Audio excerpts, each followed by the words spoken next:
Welcome, my name is Claire Rowe. I'm a psychologist and this is On the Couch with Claire, the podcast where we talk relationships, parenting, health, and we try to work out how to do life just a little bit better. Now, as I got into psychology, I was interested to learn why people do what they do, but also what makes some people super successful and others not. Because I don't think the answer is always talent or lack thereof. And, you know, we've all seen that busker on the side of the road where we think, oh my gosh, you're amazing. Why haven't you blown up Tay-Tay style? Or we know people in our life and they just seem to have more than 24 hours in their day. You know, their career's taken off, they're opening multiple businesses, and then they tell you, oh, I've just written this book on the side. And here's the rest of us, and we're trying to work out, you know, when we're going to fit in folding last week's washing and maybe get some vegetables into us today. So, you know, there are just some people that, I don't know, from the outset, it seems to be easier for them, and I want to find out what their secret is. So today I have brought in an expert who has had an extensive career in the background, really, of these super successful people, coaching them either in the performance space as athletes going to the Olympics or in the corporate world. And I have brought her in to find out exactly how they do it. So today's guest is someone who has 20 years in the field of high performance coaching, and it's Liz Gould. She's a psychologist and she works with individuals. She works in executive and leadership coaching and performance psychology. Let me tell you, she's worked with athletes in national and international cricket teams, with the National Rugby League, with multi-million-dollar corporations, and also has great experience in working with another type of performance, and that is emergency services and frontline workers. And the reason I really love Liz is because her work is all about action-based coaching. So yep, she supports in focusing on someone's well-being journey as a psychologist, but she also helps them discover what they need to action to help them thrive and meet their goals.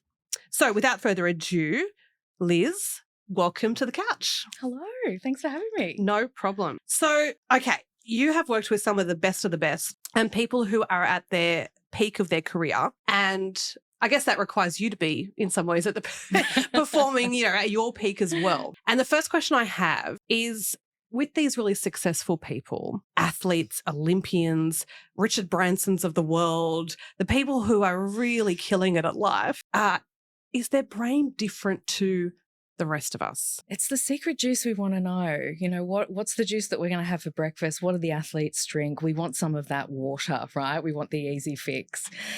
The short answer is yeah, their brain is slightly different. So it would look different?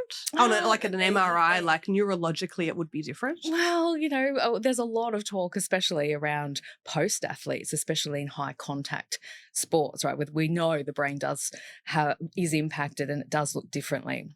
But what do we actually know? What does the research tell us about those who are entering into that elite athlete space? What do they bring? What neurologically, what do they bring? You know, the psycho, you know, biology, what is important to note there? What we do know is that most athletes have enhanced neural efficiency. Now, what that means is they're able to process information much quicker than non-athletes. Okay, so they're kind of supercharged. Supercharged, okay. Absolutely. And with that combined with, you know, good effective decision-making, we know that their prefrontal cortex is actually much more activated than what ours is.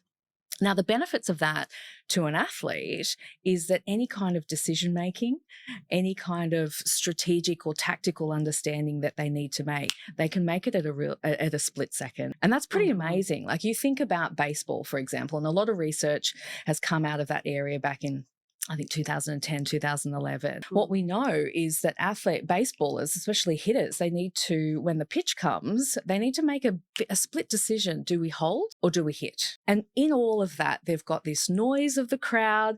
They've got their other fellow players who might be on the pitch, who might be on the bench.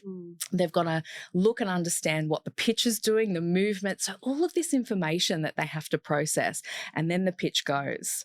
So how do you make a decision whether you hold or you hit? So they're able to process all of this information at a far faster rate than what you and I can do. Essentially, it's just like having a bigger hard drive on your computer that works a bit quicker. Okay. So, yeah, and they're seeing through all that. Somehow they're getting clarity in the moment, making the decision. And a decision, even if it is just the result of a game, can completely change outcomes. And they're able to do all that, like you said. So the front of the brain, which we know is executive functioning, but for everyone else out there who hasn't heard of that, that is pre-planning, time management, processing different stimuli coming in. Absolutely. Decision-making, strategic thinking, all of that higher level cognitive functioning that they need to make. They process that much faster than what we do. And that front of the brain as opposed to, the back of the brain, the reptile brain, which is that eat, sleep, feeding, sex, survival. Yeah, survival the basic brain, instincts. Basic instinct brain. Yeah. So they've got this supercharged brain at the front. And ultimately what we need to know, if we're going to learn from this, is that made? Are we all born the same and that is developed over time? If we provide the right environment to our kids, are they going to be able to have this supercharged hard drive? Or are they just born like that? Oh, it's the age-old question, isn't it? Is it nature or is it nurture?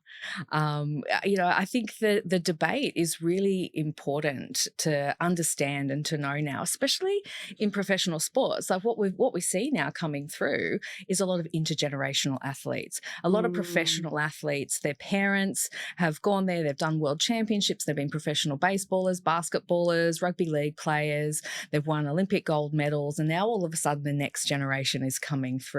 Makes sense, right? Because they've got both, right? They've got the genetics, but they've got an environment where the parent has done it all before and can coach and help the child. So it's the intersection, right? Okay. So it's a little bit of both. That's annoying. a bit, it's fence sitting, right? Like that's no fun in the answer of that. But genetically, we know that athletes, have some physical DNA that they, inherit from their parents, which they might, fast twitch muscle fibers, which actually might make them run faster or, jump higher.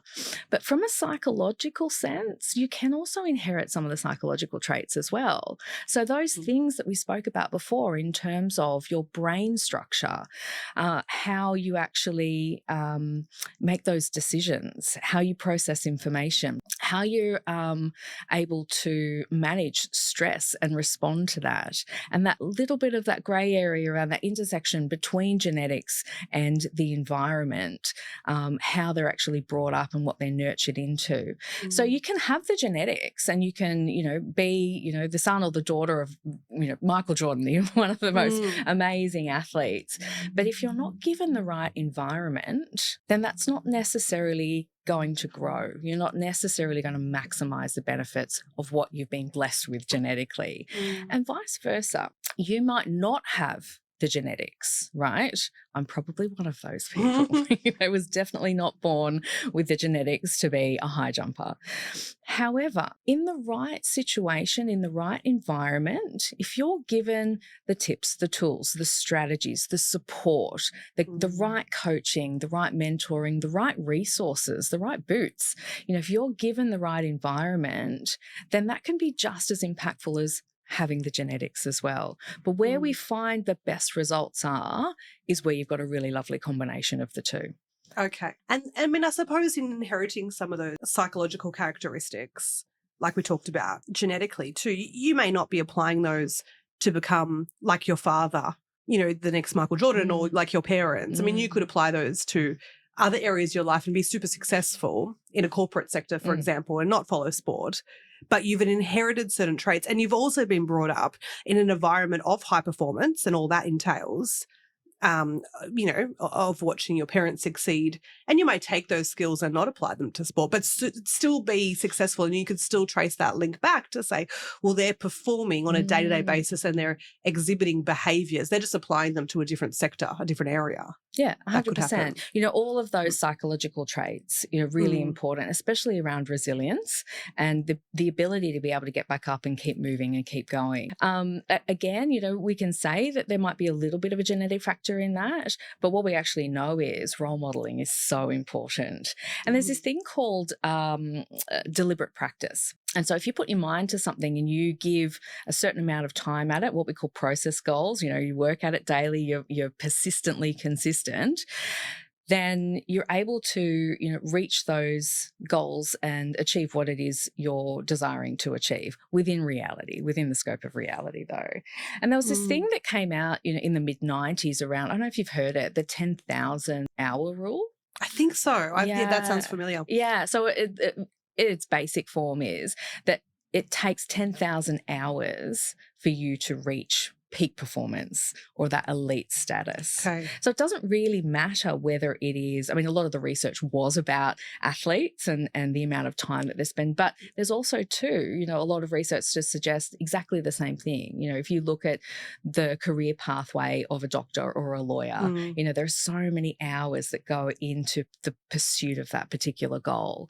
And so that real dedicated and deliberate practice and the consistent way of doing that, super important in terms of achieving the goal and whatever you desire. Yeah, I love that because I think, I emphasize so much about the power of change and the power that we innately as humans don't know really what our capacity is. Or we certainly minimize it a lot, and that nothing worth achieving doesn't, comes without hard work. And the 10,000 hour rule, it's literally giving people an outline, a pathway. Okay, you need other things too. But it is giving people that hope or that message that put in the hours, put in the work, and you will not improve. Like, you're going to improve if you put in that work in those hours. You can't do 10,000 hours of something and not improve at it to a high level. Yeah. And like you said, okay, yeah, we want to be realistic in expectations. And if I want to go out and say, I want to be the next Monet. Well, do you have any artistic skill, Claire? Can you paint at all? Oh, not really. I'm pretty terrible. I don't know. So, okay, we want to set them within realistic expectations. I still think that most humans greatly minimize what is realistic. They really say, oh no, I could never do anything like that. I'll just aim for this. But realistic expectations are much higher. It's still within a realistic realm of what most people think they can do. And it really interests me about, Australian culture and around the tall poppy syndrome, because, how much are we actually holding ourselves back? I love that because, the reason that I got into psychology and performance psychology specifically is because I really just wanted to work with good people and help them be great. And most people don't realize their brilliance. They don't realize their greatness. We've been conditioned in a way to almost apologize for success. And especially with the emergence of social media now, we do see how people who are successful represent Australia, represent their club, even in schools, kids who are receiving awards and becoming school captains, how social media can really pull that experience, that celebration of that achievement, how they can really pull it down. So I often wonder, as part of our culture and the tall poppy impact, are we really tapping into our own potential? And I agree with you. Boring. I agree with you. But, no, I don't think we are. The majority of the clients that I see coming through my doors, whether it be for coaching, whether it be for counselling, I'm so inspired by them because I can instantly see their brilliance. I can instantly hear it. And it's so motivating to work with them and see them on their journey and just open them up and explore, what it is that you really want and how are we going to get you and how can I help you get there? What skills, what resources, what tools can I give to you so you can tune in to your brilliance, tap into that talent, and let's just see it fly. And it's really exciting when they get it because whether you're 15, 35, I've got a 75-year-old at the moment who's going, I'm in the twilight of my life. How do I maximize this? Love it, right? Yeah. So inspiring. And it can happen at any age. And once you tune into it, once you get it, off you go. And there's absolutely no stopping you. Social media or not, you can really go for it. Yeah, I think the Aussie culture is an interesting one where you've got this, you've got to tread that tightrope between being humble, because I think that's something we really value, and humbleness is a great trait, and staying grounded. And we like grounded people, don't we? Like, that's why we like the Sam Kerrs and they're so real and they're humble. And we don't like a bragger here, But at the same time, I think that's, we do hold ourselves back. And I remember visiting a friend of mine, and she's an American, and one of the first things that she said to me when I asked how she was going was, "Oh, it's fantastic. I'm doing this and this, and the business is taking off, and I'm like killing this, and I'm going so well." And my instant feeling was kind of like, okay, settle down. Wow, okay. We're not used to people blowing their own trumpet. And, then I caught myself and went, no, that's fantastic. But it's a fine line for Aussies to trade between standing up and saying, yep, I'm great at this and I'm successful and yay me, versus stay humble because you'll get torn down. And there's an element there sometimes with high achievers. They have that high achievement orientation, that perfectionism. And with that comes fear of failure. And so people who often will say things like, yep, that was great. I got an A+, or I got a high distinction, or, the project went through and everyone was really happy. The customer loved it and we've got more business.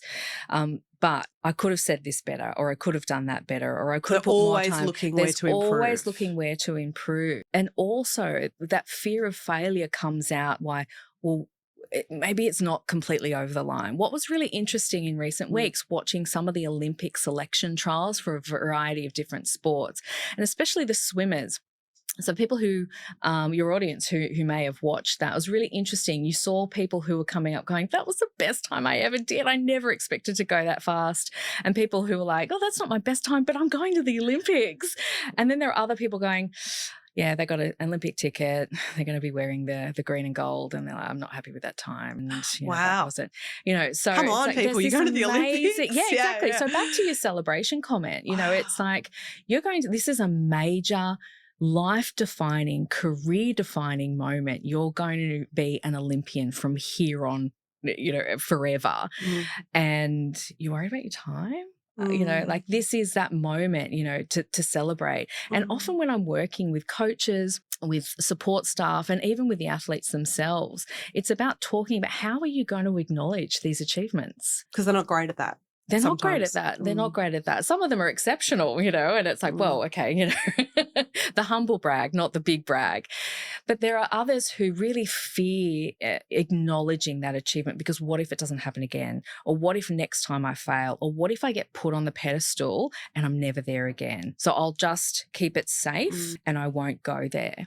And so it's really important as part of our own motivation, part of our confidence building, and creating that calm and minimizing some of that anxiety is really about backing ourselves. Just back yourself, celebrate your achievement because you've worked so hard for it, whether it be a university degree, going back to university as a mature age student, standing on the podium in an Olympic Games, making an Olympic team, submitting the proposal and winning $10 million worth of business, whatever it is, it's so important to celebrate it. And I'm often the performance psychologist who's going, how did you celebrate that?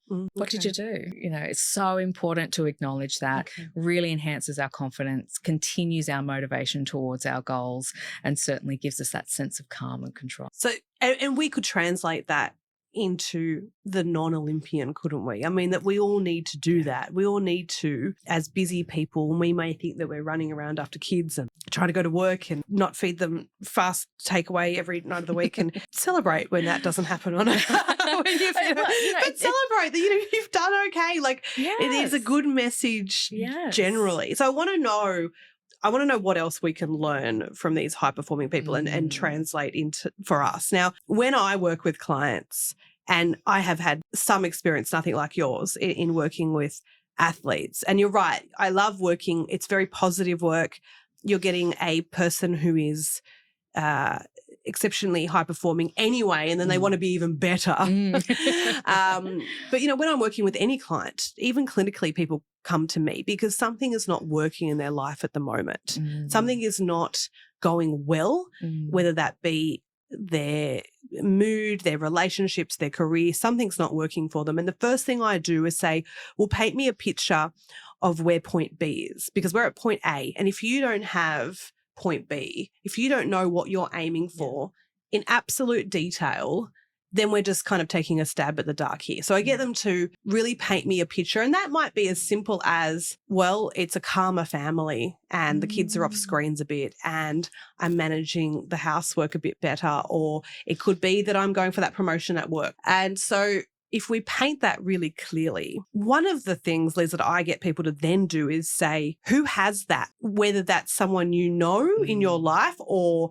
it's on social media, or it's a celebrity, who has what you want? And then let's not reinvent the wheel. What are they doing? Like literally, what's their morning routine? What do they eat? What are they sleeping like? How do they interact? How do they hold themselves? And let's just copy them. I think that's, because you may not be where they are now, but if you start acting as if you were them, things, you're on the path. So that's what I do. So that's what I'm hoping to get is what type of things can we learn in terms of, their practices, their strategies that we can now implement in our everyday lives.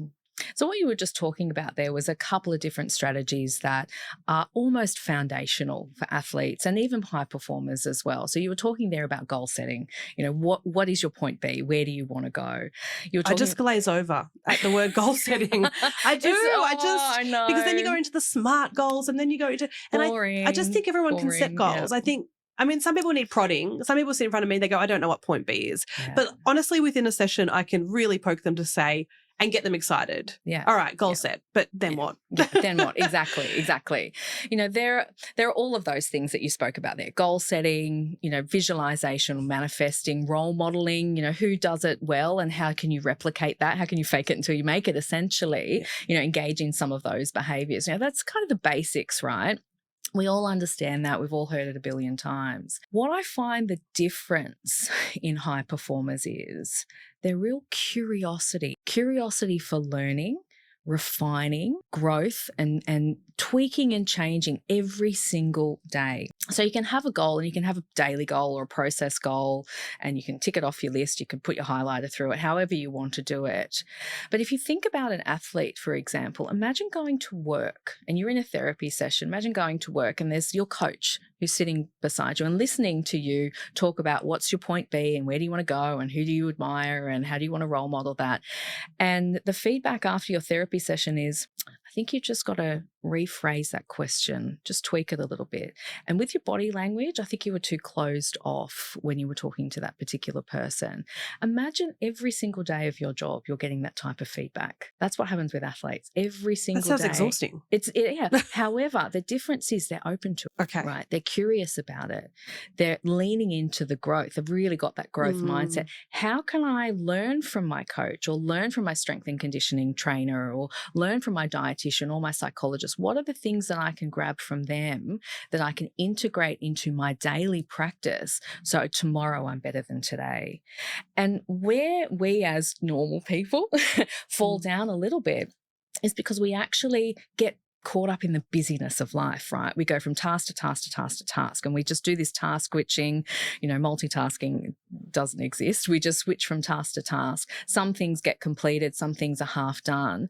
With athletes and with high performers, because of that curiosity for learning, curiosity for growth, they're wanting to be better than they were yesterday. So they go ahead and they do it. They actually implement it. Most people just go, oh, yep, I'll pop that on the list and I'll think about that and I'll think about how I'm going to do it and I'll get around to it. But getting around to it can often be 3 weeks later or 2 weeks later. And so the repeatedness of that dedicated practice that I spoke about before, that falls on the wayside. So we don't get the consistency then that we need to continue moving forward towards our goal. So, in terms of strategies and things that high performers and athletes do that are slightly different to what us normal people do, that's one of the points of difference, the curiosity and the consistency about growing and improving every single day. But on a practical basis, does that mean that they're just better at prioritizing things and saying no? Because even listening to that, I love the concept of openness and I love the concept of waking up in the morning as a regular person and being curious and very open to what that day could teach you. It's all right. Well, I'll be open to hearing that feedback from my coworker, my children, my husband, my friends, I'll be open to it. And I think a lot of people, you're right, busyness makes us defensive and we just think, but, but listening to that, I think a lot of people will think, I don't have the time for that.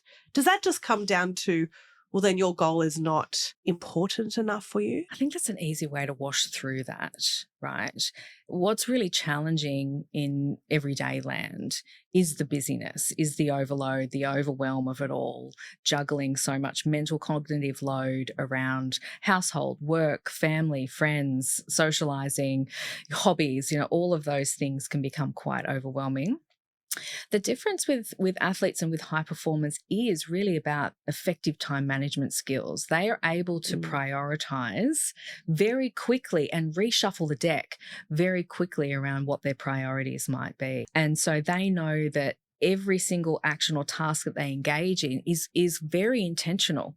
It's very intentional. Even things like active rest and recovery and sleep. We think about, we might go for a walk, down at the beach, or we might go for a swim. I might go to the gym and do some exercise. How many people are actually doing active recovery? How many weekend warriors? They just step out, have a shower, get changed, get in the car, go home, on to the next task, right?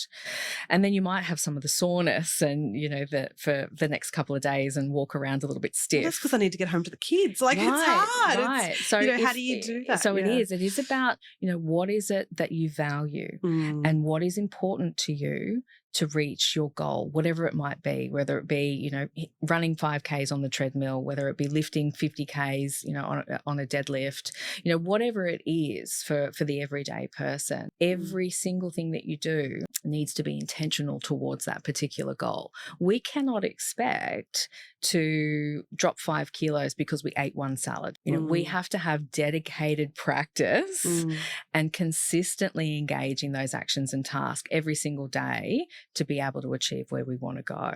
And that's the difference. Just having that question, I suppose, of, if your goal is very clear, which comes back to step one, in whatever that is, for those listening, they don't want to get to the Olympics, but they'd like to start a new hobby. They'd like to start writing a book or journaling even. They would like to spend more time with their children.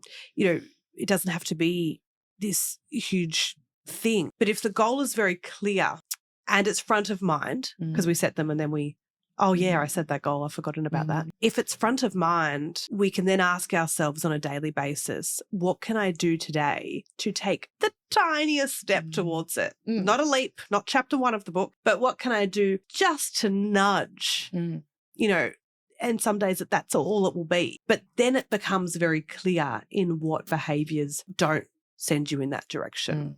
And, I can sit here and whinge and say, well, I don't have time to do all that. But if you checked my screen use, well, there's 3 hours, Claire, that you could. So it's like, it is excuses. And there's a, value to doing that time audit, because time just goes like a sieve and then you realise that, that there is time in there. And we joke about people looking like they have more than 24 hours, but there is that meme that says Beyonce only has 24 hours, and it's true. But she, obviously decides how to spend every single one of those hours. Yeah. And intentionally. And you mentioned clarity there and having clarity around the goals. It's equally as important that those goals have meaning, and beyond that they're meaningful to you, that you are motivated towards them.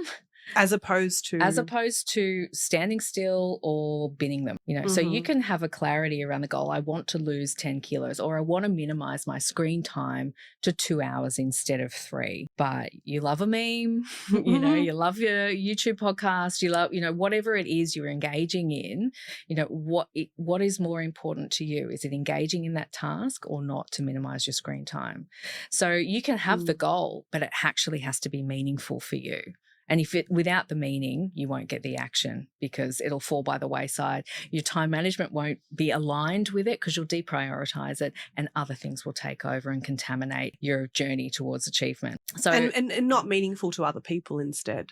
Yeah. So not doing it because, well, society tells me I should reduce my screen time. Well, I'll do it because that's important to me, or lose 5 kilos, or tells me that I should have, hobbies, social time, all of these things. Not because that's what I think I should do. And see, going back to what we said before in terms of how does our society condition us not to be the best version of ourselves or the greatest version, or really achieve and tap into all of the talents and the brilliance that we actually have. It's like, oh, what are the other priorities? What are other people think? Are they going to think that I, selfish, taking a bit of time out for myself and going for a walk because I want to increase my physical activity, because I value my health, because it's meaningful for me to be fit and healthy so I can look after my kids and be active and get down onto the floor and up off the floor and, manage stepping on Lego without, completely breaking every single bone in my body. All of those things have to be meaningful to you. And it's our fear of failure, our fear of judgment that can often stall us from actually achieving that goal. So a lot of what I do in coaching and counseling is really unpacking some of that self-belief and saying, what is it that you want? A little bit like the line that comes out of that Ryan Gosling, and I forget the name of the movie anyway, but it's like, what do you want? What do you want? Yes. What do you want from me? What do you want? And that's exactly what it is. Athletes, high performance, people with high achievement orientation, they know exactly what they want. They have clarity in what their North Star is, in what their goal is, what their outcome is, and then they take meaningful steps that is going to drive them, kick their motivation into gear, and they do it consistently with deliberate practice every single day. Every action they take is towards that particular goal. So are there times, though, that they fall down like the rest of us, don't do that? I mean, are they always confident? Is there anything about these people that might surprise us? I mean, because I just imagine them as those kind of, they get up every day, like you said, they do it every day. It's almost a bit robotic. I kind of want to hear that they're just real people, though, as well. They are real people. Okay. Yeah. We're going to blow that one right out of the water. We do put them on a pedestal. We do love sport and, in Australia and certainly with athletes, we do tend to put them on the pedestal. We'll definitely see that through the Olympic and the Paralympic Games this year. And we certainly see that with professional sports as well. We put them up on that pedestal, but we're also very good at pulling them down off it. And what we're dealing with, especially when I'm dealing with athletes, I think a lot of people think that performance psychologists who work in sport, they just don the tracksuit and they say, go team, you can do it, and it's a real motivating kind of role. You do that too, though. No, hang on, don't jump into the stereotype. I think that a lot of people would think that that's what I've done my whole career. It's just I've stood on the sidelines and I've been a little bit behind the scenes and I've just clapped them on and go team and how cool is it I'm wearing the tracksuit. That stuff doesn't interest me at all. The majority of what I've done when I've worked with elite athletes in internal roles for professional sporting teams and sporting organisations, and even with the Australian Institute of Sport, it was very much looking after the person first, because if you get that right, you're so close to hitting the performance. And the performance strategies are really about the refining and the tweaking of how we can get that extra additional 1%. 20 years ago when I first started out, psychology was way down on the list. What I love about the evolution of performance psychology, especially in Australia now, is that it is so accessible and it's so many people use it and it's right up there, right? We're next to the coaches, we're next to the physios, we're next to the doctors, and we're all working in collaboration. Actually, how can we get this person and we look after their well-being and be quite person-centered, because we know if we get that right, we're going to get the performance. Okay. Are there any specific rituals or routines that someone of this caliber, and maybe, as I've said, maybe they're in the corporate world, and they equally have just as much pressure to deliver results consistently. Are there any specific routines that they have? Maybe it's their morning routine, maybe it's how they end their day, that we can steal. Do you have any rituals? Anything that you notice? I do, but it's consistency. I do, but it's really about consistency. Now, one of the things I do is the minute my alarm goes off, I rip the bedclothes off. And at the moment, it's winter, and if the doona comes off, I've got to get up. And I love that hack. If I don't do that, I'll go back to sleep. I will get up straight away. And I won't look at anything else before I go to the bathroom, wash my face, make a cup of tea. And I do have 10 minutes to myself every morning with a cup of tea that I savor. But I'd like a bit more than that. But I've got that down pat. And there are times I have done other things consistently in a bit of a routine, but I haven't been consistent.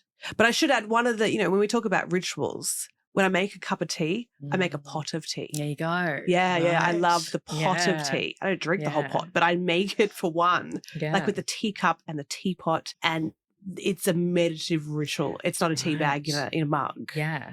And so that for me, I make it, I go through the ritual, I sit down, I pour it. Looks very kind of extravagant for 1 a.m, but I do that every day. Yeah. So rituals, often they can be also called superstitions. For me, when I put my shoes on in the morning, I have to put my right foot on first. Really? I would never put on my left shoe first, ever, right? Okay. There is no logic to that, right? But what we know about rituals and superstitious type behaviors, I mean, Michael Jordan's probably the most famous one. He wore his old college shorts on underneath his Chicago Bulls shorts for his whole career, because he felt that brought him good luck. For me, it is putting the right shoe on first. I think, yep, that's me. I'm going to have a great day. It's almost like that manifestation, that real comfort, that soothing kind of behavior that brings confidence, helps with motivation and lowers anxiety because, yep, that's part of my sequence of routines. And all high performers have them, whether it be waking up early, people will often say the 5 a.m. rule. You wake up, before everyone else, you get an hour done, you get a workout in, you get some mindfulness meditation done, then you have breakfast and then, off you go. Every single high performer has that type of what we call a pre-performance routine. And it's fairly consistent. And they very rarely do they deviate from that, even when they're not at home. So if they're traveling for work, they'll still do the same routine. Athletes, when they're traveling away, they'll still have the same superstition. They'll have the same ritual. I had one cricketer years ago who got given a little leprechaun from a fan, and he's carried that with him. I think it was that one of his first major, maybe it was his first class county match. I can't remember. It was a big career leap for him. And then he went on to play international cricket and carried it around still, 15 years later. And I have no doubt if I bumped into him now, it'd be somewhere on his person. Really? He would carry that around. Yeah, it was so meaningful. See, I feel like him. yours is safer because you can control always putting your left foot in, and I would really worry if he lost that leprechaun. Yeah, you do want something that, if he lost that leprechaun, well, that's soothing, a bit of a danger, right, though? It's security. That safety object. It is the safety object, yeah. So the objects are a little bit different. The routines, we never really would mess with a pre-performance routine unless it was creating some degree of dysfunction. You might recall a few years ago, Rafael Nadal on the tennis court before he would have a serve had this amazing routine where he would touch his face and he would move his shirt and make all sorts of adjustments. And people at the other end were going, how long is this taking? I think maybe there were some time violations that were called throughout that, but it was a real, blew up in the media. Like how many times does he have to do this? Every single serve? It seemed to get longer. It got longer, over the years. Over the years, every single serve. That is a soothing behavior. That is a ritualistic behavior. There's some superstitions around that.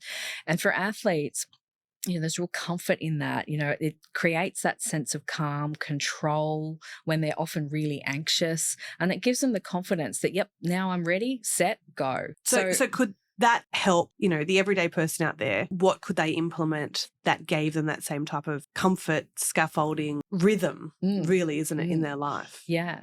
Well, it's like kids. Kids like routine, right? They like that security. They like the safety of knowing when they're going to get up. They've got to, have their breakfast. They've got to get in their school uniform. Then they've got to pack their bag, and then they've got to get in the car. And then mum and dad are going to drop them off at school. And then when they're going to school, this is the classroom that they're going to. There's no difference with adults. We love a good routine. And it goes back to that point that I made earlier around dedicated practice. This is part of that dedicated practice. Setting yourself up for success daily in a way that works for you. Not in a dysfunctional way. We're not talking about obsessive compulsive disorder and those types of rituals. We're not talking in a clinical way. We're talking about in a way that is going to create that sense of calm, of control, of meaning and purpose towards your goal. So it could be making the pot of tea in the morning. Absolutely. If that's the thing that is going to help you feel calm, cool, collected, and getting ready for your day, absolutely do it. If it's going to add value to your well-being, if it's going to add value to your goal. I mean, we all have routines anyway. I mean, some of us are more, I suppose, chaotic than others, but the difference is whether it's intentional or not. And I think, if you look at the day that you've got at the moment and you write it down, your routine may be, late dinner on the couch, Netflix, scrolling through social media, going to bed late, tossing and turning. I mean, that's still a routine.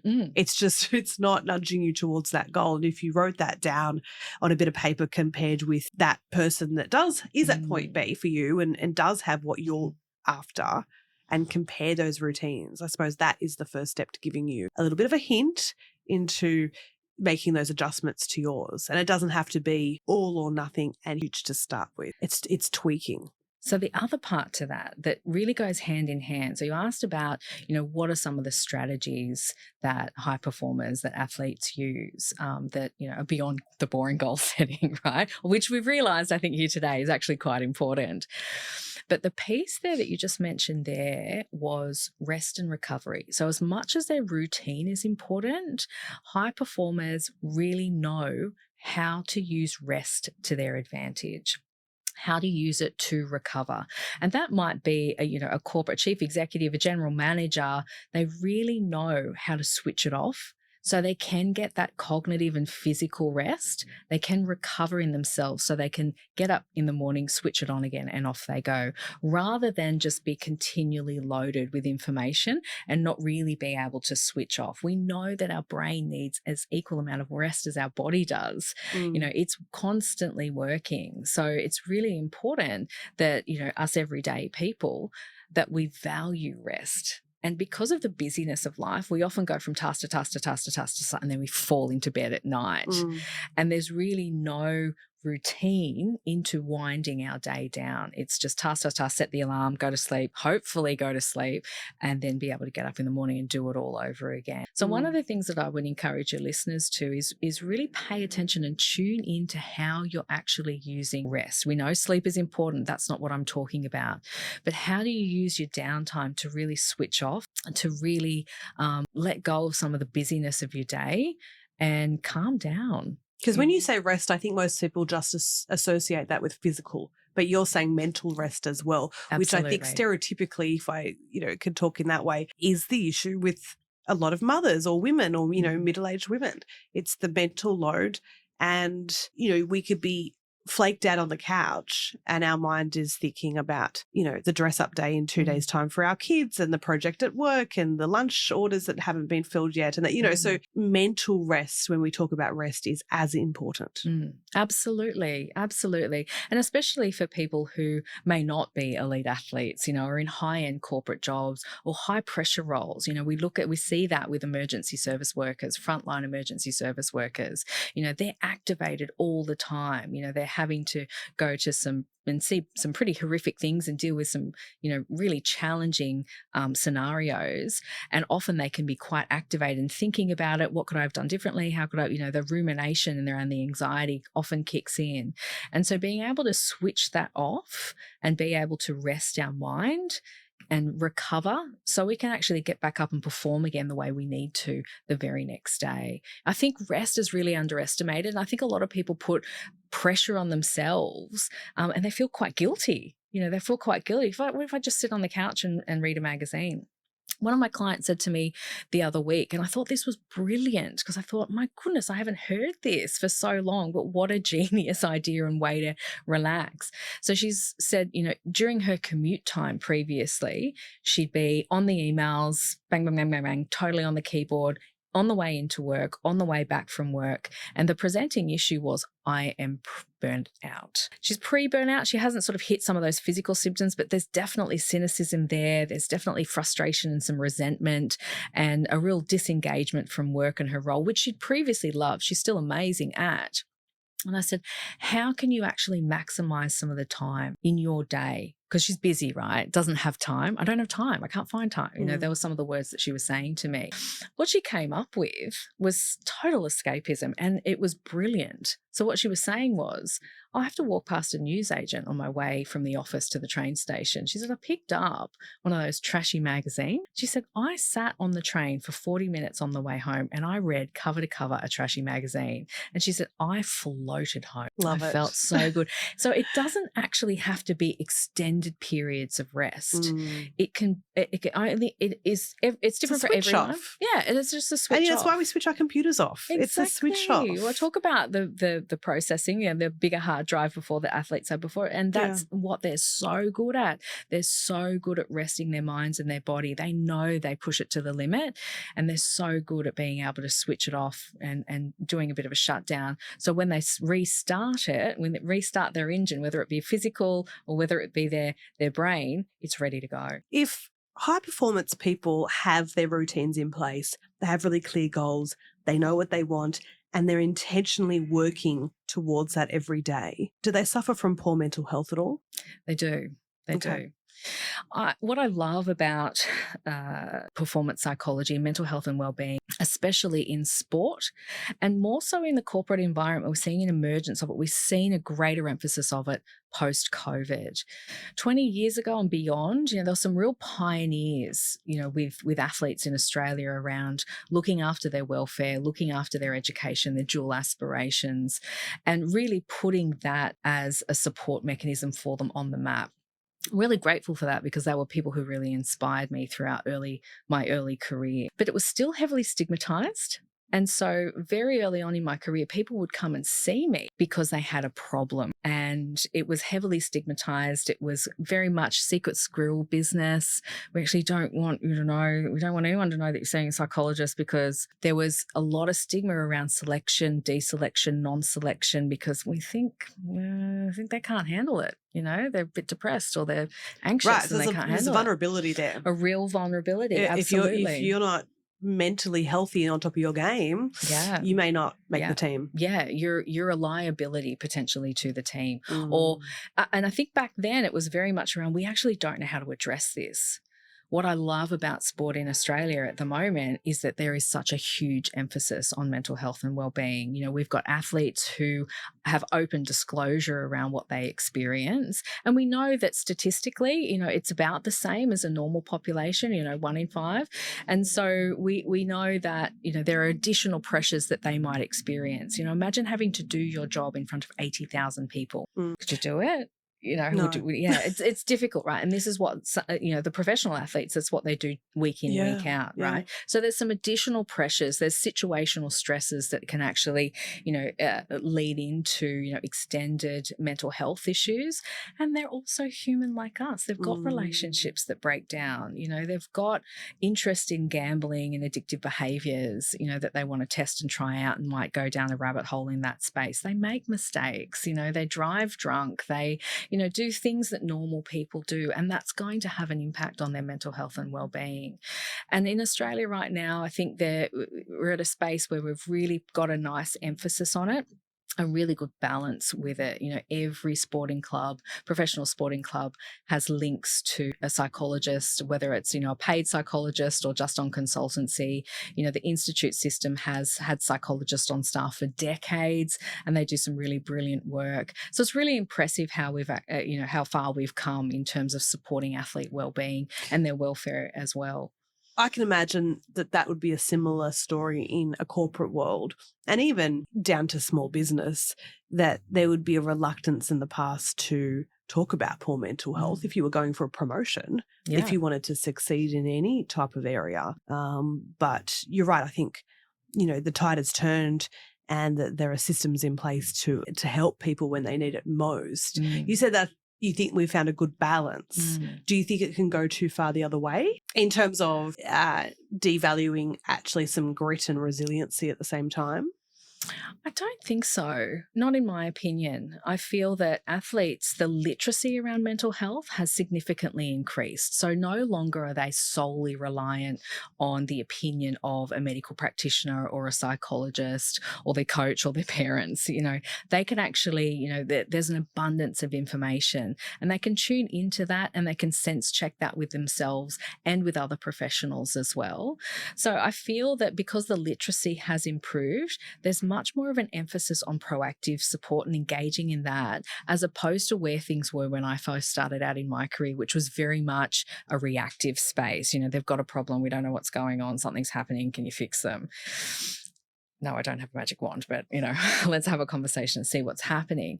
So I think that there's a shift there, and that's created some of that balance. We look at it very much from a preventative space, a very proactive engagement space around checking in on your well-being. How are things going? What are some of the things that you need to actually feel good so you can perform well? And exactly the same in the corporate environment as well. No longer are they looking at solely a reactive space around mental health and well-being and looking at, just an employee assistance program. Okay, we're feeling a bit down, a bit sad, go and, call a counsellor through EAP program. What they're actually doing now is being more front-footed about it. What are some of the things that we can do to actually help our staff be well? And, we know that research tells us through organizational psychology research that if you've got happy, healthy, mentally healthy, physically healthy staff, you're going to get higher levels of engagement, therefore higher levels of performance and productivity. So it's good for organizations to really look after their employees. When we talk about performance, I want to just, to finish up, I want to broaden that idea because we all perform. And so for people listening, performance can be in front of 80,000 fans or at the top of a CEO position at the top of a corporate ladder. But we perform every day. As mothers, fathers, as spouses, as employees, as small business owners, as friends, as family members, we get up in the morning and we perform, who knows, various roles through that day. I'd count half a dozen in one day for me that I would perform. And so performance and performance optimization and performance psychology, is really much broader, isn't it, than just the athlete or now the super successful corporate person. And it can be really just for everyday people looking to see that how we can create a life that we love, create a life that is intentional, create a life that minimizes distress and find space where we can be us and make decisions that drive us to be, who we want to be, not everyone else. So for everyone listening, what can they take away from today that they can go away and think about? Yeah, I'd really like to be like that person. There are goals in my life that I set 3 years ago and I haven't done anything towards it. And now I'm feeling guilt and shame because I haven't, and I'm frustrated with myself. But I've also just got to get home to the kids and I've got to get back on the email tonight because my boss needs me to. What are some takeaways that they can implement right away in their lives? Go for it. It's probably my blanket line. When we're talking about what we want to achieve in life, often we overemphasize it. And so we think that is a huge Everest and I don't even have boots to get myself to base camp. And, then come the excuses. What I would say to people is if you're catching that kind of mentality early, and you go and work with someone, and it doesn't necessarily have to be a psychologist. There are brilliant mental health social workers out there, counselors. There are some really good mindset coaches out there who work in this type of business. Is engage with someone like that. It doesn't have to be a lifelong relationship, but proactively get some support and some help. Sometimes it might even just be your local mums group. Let's sit down and let's figure out what we're going to do in 2024. Let's keep each other accountable. That social support, that social connection is really helpful. You can dive into professional help and be paying someone to do that, absolutely, but go for it. There's absolutely no reason to stop you from engaging in some help, even if it's one session, just to help you clarify what that is, to clarify and and to really confirm what is meaningful for you.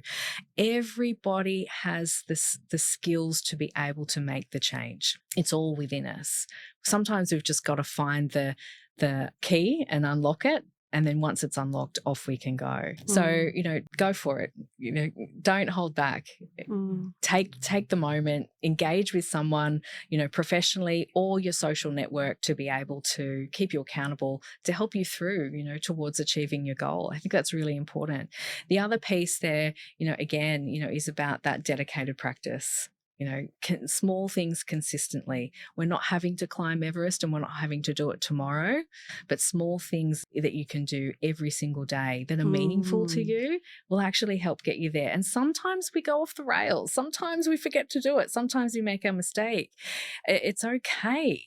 It's okay. So sometimes I just tell people, well, you've got this goal, and let's just say it's something like, it doesn't have to be big. I want to start, I don't know, dance classes, and I haven't danced for 20 years, and I really want to, I've always wanted to do, I don't know, a salsa class or something. I've never done that and I want to do it. That's okay. Have you done a Google search, salsa classes around me? No. Like sometimes it doesn't have to be the Everest that we're going to conquer this week. No. Do a Google search. Yeah. Like go find out just some information to help you make that decision. Okay? Do something. Do something. I love that. Do something. Yeah. And, people ask me, and I've talked about it on this podcast, about motivation. They want to come to me to get motivation. And I joke about, sure, I've got the jar of it here. Here you go. Or a magic wand. Yeah. I'll sprinkle it. And so motivation doesn't come, I don't think, from a standstill position. I mean, you have the clear goal, but it doesn't come from waiting until I wake up one day and my goodness, today I feel really motivated to do it. I mean, sometimes that could happen, or you could be waiting another 3 years. So motivation comes from, oh, actually, I found a dance class around the corner. I didn't know they were there. Oh, look, I found another one that's on a night that I can do.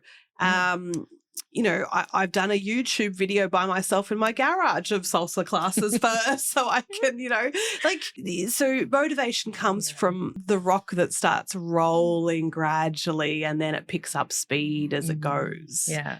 So do something. Do something, and I'll often work with people in a similar way and say to them, well, when you do it, when you do the Google search and you find out, that there's local salsa classes close by, how will that feel? How will that feel just to find that out?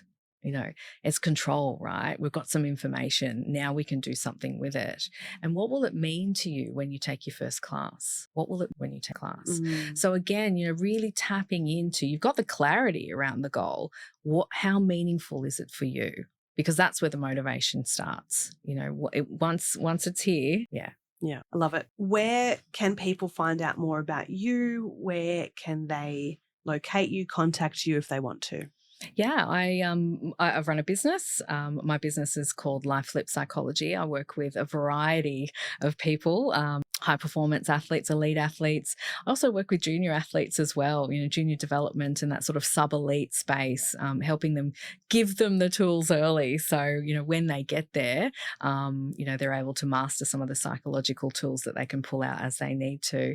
But I also work, with organizations, consulting with them around mental health and wellbeing programs, action plans and strategies that they can deploy for their employees to help with engagement, to help with performance, and also too, to help with a little bit more of the curly stuff around mental health, depression, anxiety, suicide, stress, chronic stress and burnout in particular. So, coaching, counselling, consulting, that's what I do. So yeah, Life Flip Psychology is where you can find me. Life Flip. I love it. This is great. I think at the end of the day, we have a finite time here on this earth. And I think time, as we know, is the only thing that we do have a finite resource with, right? We can make more money. We can, there's a way to generate other resources. There's not a way to generate more time. And I like reminding people of that. And if you've got a goal and you want to do something, sometimes it is as easy as just saying, go for it, do something and take the step towards it rather than stagnate. Thank you so much for joining us. Pleasure. thank you so much for giving up your valuable time and joining me today on the couch. If today's conversation spoke to you, consider sharing the love and send it to someone you know who needs to hear it. Don't forget you can watch this full episode on my YouTube channel. And if you've enjoyed today's conversation, all I ask is that you hit that subscribe button. It helps us to be able to deliver bigger and better content to you absolutely free of charge. If you've got comments or questions about today's episode, head on over and come hang out on Instagram where you can follow and contact me. Okay, stay curious, stay connected, and join me next time on the couch. Take care. Okay, for those who've made it this far, just remember, even though I am actually a registered and qualified psychologist, this podcast is for educational and entertainment purposes only and should not be considered professional individual advice.